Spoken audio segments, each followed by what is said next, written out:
You know what? We're going to talk about now how the job market is treating you black folks. I want to know, you young black folks. See, I'm going to tell you something about how things were back then and how things are now. See, y'all don't want to understand it. But you know what? When we were growing up, when I'm in my 60s, I grew up in the 70s. So I saw a lot of stuff. Back then, black folks wasn't trying to go for the grind. Right back then, they was fighting to get to the table. See, it's a big different thing when you trying to get your grind on and when you trying to sit at the table. See, because a lot of us, we wasn't allowed to sit at the table. And people had to make it. Black folks and Hispanic folks and gay folks had to fight to sit at the table. Need I remind you, Harold Ford Sr. and Jr.? Need I remind you, Harrington? Need I remind you of Harvey Milk? That's for you gay folks that want to sit here and act like y'all was privileged. All you young folks think that y'all was just so privileged of having this is how it was. No, it wasn't. And it was so long ago. No, it wasn't. Oh, no, it wasn't. I remember, I said this on my old channel, but I'm going to say it again. I remember when I worked for this company. I had just got out of high school and I was, oh my goodness, I had typing and filing and I had been to different companies. I worked for this temporary service to learn the administrative. And then I got this job, this temp job at this restaurant place called Shoney's. And I went in there. I was the only black person in there. And I went in there with my little cute hair and my little makeup and my little clothes. Because back then we wore stockings to work. We didn't wear open-toe shoes. We wore closed shoes and we wore skirts that, passed our knees. And that's how we rolled. And they was like, hey, how you doing? How you doing? As they hide their purses and put them in the drawer. They was all on the desk, but now they in the drawer. They on the side. They letting each other know, especially if, I'm going to the bathroom. I'm going to lunch. That was to let folks know that, that Samantha was still there. And yes, back then I was a little firecracker. I called a temp agency up and said, hey, you know what? I don't want to work here because these white women feel uncomfortable around me. I guess they think I'm a steal. And when I told him I was leaving, the white manager came up and asked me, why are you leaving? I said, because I don't steal. I don't have to go in nobody's purse to steal no tampons or anything else. That's why I'm here to work for a living. Yep. But see, now, you young folks are feeling it. Because you know what? They said that especially you brown folks, they said that, you know what? That Trump said you DEI is because of DEI that you got your job. Yeah. See, I had to remind my son that now you ain't no DEI. You don't let nobody talk to you like you a DEI. See, because mama got her ass up. I got up. And I didn't have to be at work until 8, but I got up at 5 to take my kids to schools out of their area, to the best schools out of their area, so that my son can become an engineer. See, I remember when I stayed in I'll never forget, I was trying to get him in Memphis Academy of Science and Engineer. That was a new charter school coming out. Best, one of the best. And they had got filled up, and I found out at the last minute that I couldn't get him in. And every day I had to leave my job and go sit there and have my lunch there. In fact, I took off some days so that I could sit there, and I'd have my lunch in the hallway on a bench. And the principal kept saying, Miss Reed, I don't know why you sitting here. We ain't gonna have nobody to pull out. But you know what? I said, you know what? I believe if I sit here, something gonna happen. And I sat there. And one day I was getting ready to go and do my routine again. And he told me, he said, you know what? I'm so glad I saw you. He said, one of the parents withdrew today. And It's in your son's thing, and we can accept him. Yeah. My daughter went to Wooddale where they teach what is it? Aviation. Yeah. I got up early in the morning because I let them know that mama ain't gonna be able to carry you. It's gonna be some days where, you know what, if I don't teach you well, you ain't gonna be able to learn when you get out here. See, I gotta prepare you for what's going on out here. But you can't compare a child to deal with racism. You can tell them what's gonna happen. You can advise them, but you can't tell them. But see, some of y'all now are being passed up for positions, not because you are unqualified, but because you black qualified. See, DEI was not designed to be discriminatory. It was designed to give you a better playing field. From them white co-workers that hire their white friends, knowing that they white friends ain't got no experience or qualification, but they hire them to work over you, to make you work harder than they did, to give you an advantage that they haven't. Oh, we didn't have 400 years of this. But this is the sad part, what I'm getting ready to tell you. See, they had a 400 head start over it because it was a time when we couldn't read. You know, we got killed for reading and going to school. And they terrorized us when we tried to go to school. And they tried to hang us when we went to school and we went with them. Yeah. 400 head start, 400 plus years head start. You would have thought that they would have been more better than what they are now. That Trump would have been more better than what they want. Pam Bundy, you know what? I want to say this. You know what? She talking all that cash shit with no chips, and I'm gonna tell you. If I knew Trump, I wouldn't go in there talking that crazy, because I'm going to tell you something. When the boat starts sinking, I guarantee you, he going to run and lead them. He already did it with the Super Bowl. He letting them know he ain't with them. And they steady trying to pull this off. But anyway, back to that. Yeah. See, y'all, you black folks are figuring that out. But see, I'm going to tell you something now. See, now, they can't use DEI to keep you down. So they start using little bitty things. Things that been going on the company for years, but you do it now. You doing it. Over there, now they got a problem. They got to change up the system and stuff. Yeah. Oh, man, the United States gonna get a big backlash off of this. Because everybody that I know that's on social media that's from another country is asking me, what the hell? What was y'all thinking? What was y'all thinking when y'all voted this in? Oh, they were thinking. They just weren't thinking in your favor. But see, now this should make brown folks, if you got any kind of brown in you, whether you biracial or you Native American or Latino or you anything, this should make you wake up and say, you know what?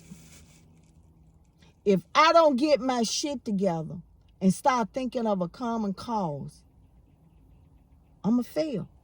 They're going to have us. I used to tell my children one day, if you don't go vote, you're going to wake up one morning and slavery going to exist. It's damn near here. And I'm gonna tell you something. For those of you who think that not voting or thinking that you part of the Republican Party, they are showing you their true ass. When they post stuff like this, y'all forget, Trump called Haitian a third world shit country. But you not Haitian now. So it don't pertain to you. He said that you immigrants you Mexicans and Latinos are murderer and rapists and all of that and stuff. But he ain't going after the rapists. He going after you, the ones that work hard, got families, that's trying to make a living, that contribute to the United States. Oh, did y'all see that job thing? See, this let you know that he don't want nobody. See, he shut down all these damn, the CDC, all these damn labor reports. He fired that man. He did all this because you know what? He don't want you to see how bad it is. And then yesterday, they said Trump created 130,000 jobs. He created 130,000 jobs. IKEA going out of business. Volkswagen is about to leave. Wait a minute now. Farmers in debt. People are you seeing more countries. Jack Daniels. No, wait a minute. What is it? Yeah, Jack Daniels, the Tennessee whiskey, stopped their production for a year. Trade is off. So let me ask you a question. Because, see, apparently some of y'all didn't sit in class and learn. Most of y'all jobs come from export and import. So if he messing up import, he's messing up export. How is it that you benefiting from it? Yeah. You ain't. But anyway. But if I was I wouldn't be talking cash shit to Congress, knowing that this is the time when you slowly seeing midterm elections turn over to the Democrats. Would you be saying that you're a Republican now if you had a biracial wife, a black wife, or Indian wife, or Asian wife? And you saying you're a Republican on what? On American values? Christian values? What kind of God you serve? But anyway, now it brings back down to this right here. You black folks. Everybody say, why is Samantha so hard on so many black elected officials in Memphis? Oh, I'll tell you why. It ain't no secret. Because you know what? It's so many black leaders, regardless of how they turned out. It's so many black leaders open the doors for y'all to have a black mayor, a black city council, a black school board, black anything. Memphis used to be city beautiful.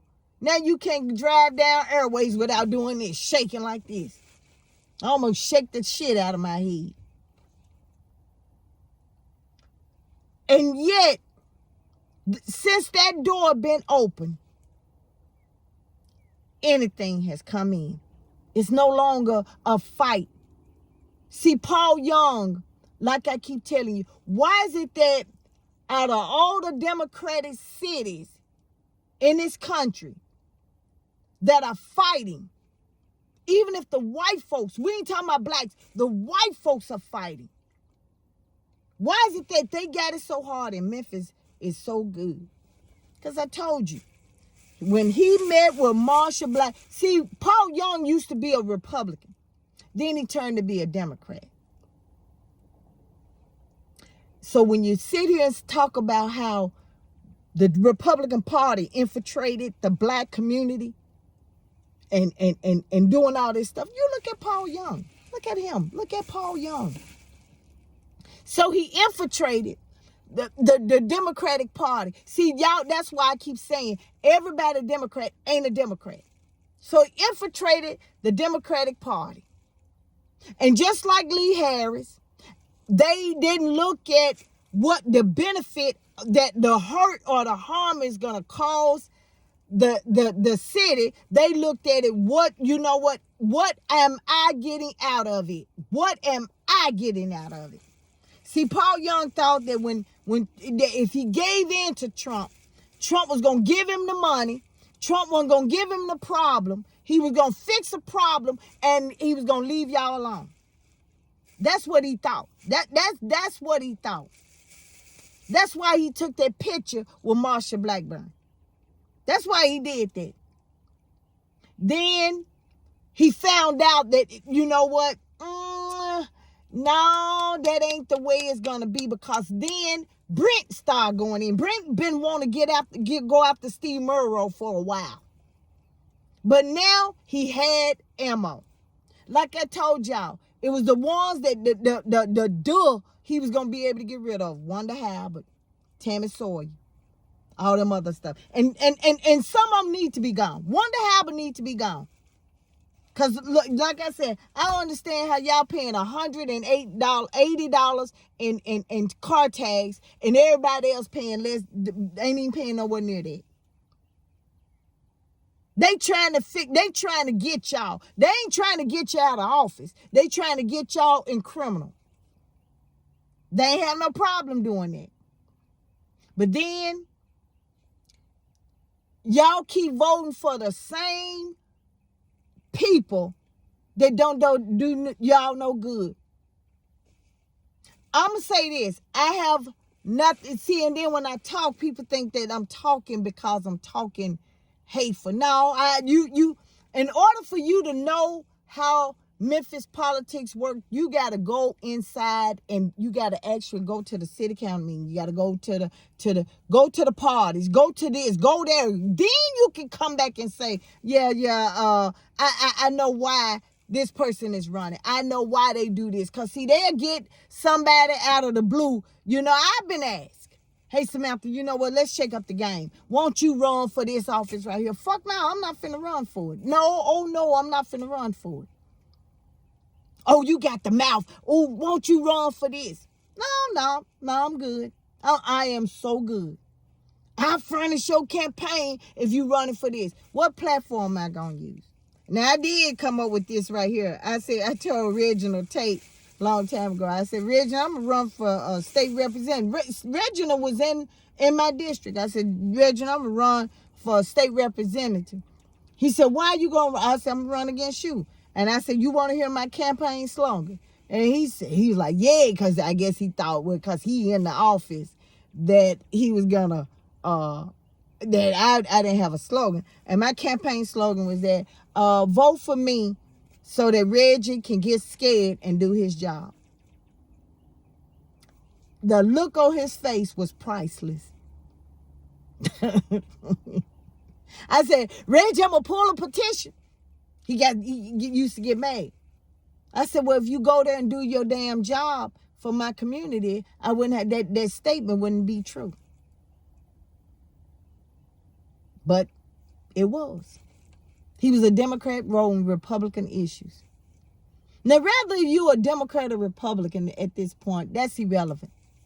Now you got to think, how close is this mess hitting home? How close is it hitting home? Is it hitting home or is it not hitting home? You got to think that way. Because if you don't think that way, then you know what? If you still think that a party is for you and that this party is trying to help you, I tell you, you just as blind and dumb as anything else.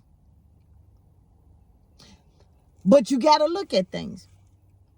Many people that was forefront, that fought for us to have rights, you got elected officials that are coming in using that as a personal gain. Harold Collins. You know, Harold Collins, he's running for, mayor of Memphis. He said, what is it he said? What about Harold Collins? Let me tell you about Harold Collins. You've been in office for 30 years, and you got to ask somebody in Memphis, let me tell you about Harold Collins. Then I wouldn't even, whoever came up with that campaign thing, you know what? I would have fired them. Because Memphis should know you. Memphis should know you. After 30 years of work, they can say, well, you know what? Harold Collins does this. He's prominent in the Whitehaven community. I can tell you how many times on one finger, how many times Harold Collins has done something for the Whitehaven community. I can tell you how many times Eddie Jones did something for the Whitehaven community. That was he's from. Harold Collins didn't want to deal when I was going through that MLGNW dispute. Harold Collins didn't even want to get involved. So how the hell can he? And I lived in his community. He saw me at the city council meeting and looked at me and went the other way, knowing what I was going through. So that should tell you right there. If he didn't care about the Whitehaven community, and the Whitehaven community is the largest community in Memphis, what makes you think he gonna care about you when he become county mayor? Myron Lowry was a good man. Oh, he was a good man. Oh, we had our disagreements, but overall, Myron Lowry was a good man. You don't know his son like that. His son has not proven himself. Why do y'all vote for people that have not shown anything in the community? That's what I'm trying to figure out. Because his name is Lowry. Don't give him the what is it, the door to become county mayor. That's the same with Burgess. That's the same with anybody. Start asking them what have they done since they left office. Start asking them that. Do they come in the community? Do they do anything in the community? Y'all sit here and talk about how bad the trash is, how the trash is not being picked up. That's a city shit. And y'all got a mayor that, oh, now he doing damage control. Because you know why? He's out more. But see, when Trump was coming up with that the Navy, what is it, the National Guard, he didn't say nothing. He didn't say, no, I don't want them here. Or no, they're hurting the citizens. No, he didn't say nothing like that. Did he say? No, he didn't say nothing like that. That's how some y'all local government is. That's not just in Memphis, it's everywhere else. Then when it don't go the way they plan, oh, now all of a sudden, oh, I'm anti this. Oh, we need to lead this. But you notice he never said anything. How's that National Guard working out for you, Memphis? Because as far as I know, the crime is up. See, they got really what they want in there. So y'all can continue to get rid of each other. Go ahead. Get rid of each other. See, they sold y'all that, what is it, the watermelon and bacon effect. You get them blacks some, get you tell them you going in there, give them minimum stuff. They just happy to have somebody in there to control the situation. Yeah. How's that going? Crime is up now. You seeing little things going on. Oh, yeah. Seeing little things going on, man. It ain't as safe as more. Well, you know, I don't know why you think that he would be concerned about saving y'all. All them white folks, even Brent. Brent, you done talk so crazy. Speaking of Brent, he done talk so crazy about Steve and all this other stuff. You know, he at the funeral home said, look here, you going on about your business. You know, when the people that handle dead people don't want to be bothered with you. And then he gonna come up and say, well, I sold my stuff years ago. Yeah. You sure did. But y'all, you know what? This is a chance now where you have to look at yourself and say, you know what? What about my kids? If you ain't into politics, if you ain't into this, and you know, I get it. What about my kids? Y'all should be tired of folks using Jesus' name to extort Jesus' name, Christianity, to make you believe that they are so holy than thou that they gonna get in there and fix your life. And half of the Republicans are in the Epstein file. Oh yeah, Bill Clinton is in there too, and if he do it, he'd send his ass down there too.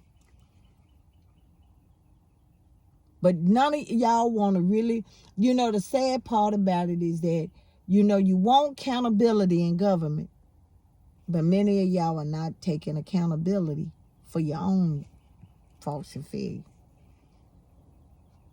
I hope Mike Williams win for county clerk. I hope he do. I really hope Mike Williams win. Because you know what? For Mike Williams to run for, he giving Wanda Halbert, I promise you, he giving Wanda Halbert the utmost respect. And you gotta respect that. Because he could have came out and told y'all some stuff, you know, he the CAO. He could have told y'all some stuff about Wanda. Wanda couldn't have came back from that. But he's running a true and honest campaign, and you gotta respect it. You gotta respect Heidi. Heidi been a criminal court clerk. Oh God, I forgot how long. Look how many expungement before all of this, y'all didn't even have an expungement clinic. Half of y'all was driving around there with dirty tags and dirty. Y'all, riding around Memphis, you didn't know who had driver's license. You didn't know nothing. But Heidi went in there and gave you a chance to go. She had expungement clinics all over Memphis, and she changed it. And that's something y'all need to look at when you're sitting here looking at. Stop voting black because they black. It is some black good leaders in Memphis. It is. But Harold Collins ain't one of them. Young ain't one of them. You know what? I respect them, but you know what? Don't vote on name. Vote on record. And right now, Memphis has a diverse melting pot that can change Memphis around. And okay, Heidi is a white woman. Let's get that out real quick. Heidi is a white woman, but she good at what she do. Mike is a black man. He's good at what he does. Maybe if y'all voted for mayor, y'all wouldn't have been running and stuff from the criminals, because he used to be the police association. And I promise you, he would have took care of the police and the fire department, unlike what Warden and Strickland and now Young is doing. This is something y'all need to think about. This is something y'all shouldn't be playing about. This is something y'all can't, shy away from. Y'all need to be taking this shit seriously. Because right now, this is the last time. There is no more makeup. We keep messing up as black folks because you don't want you don't want to be on a Democratic plantation. I get that. I guess you would rather be on the real plantation.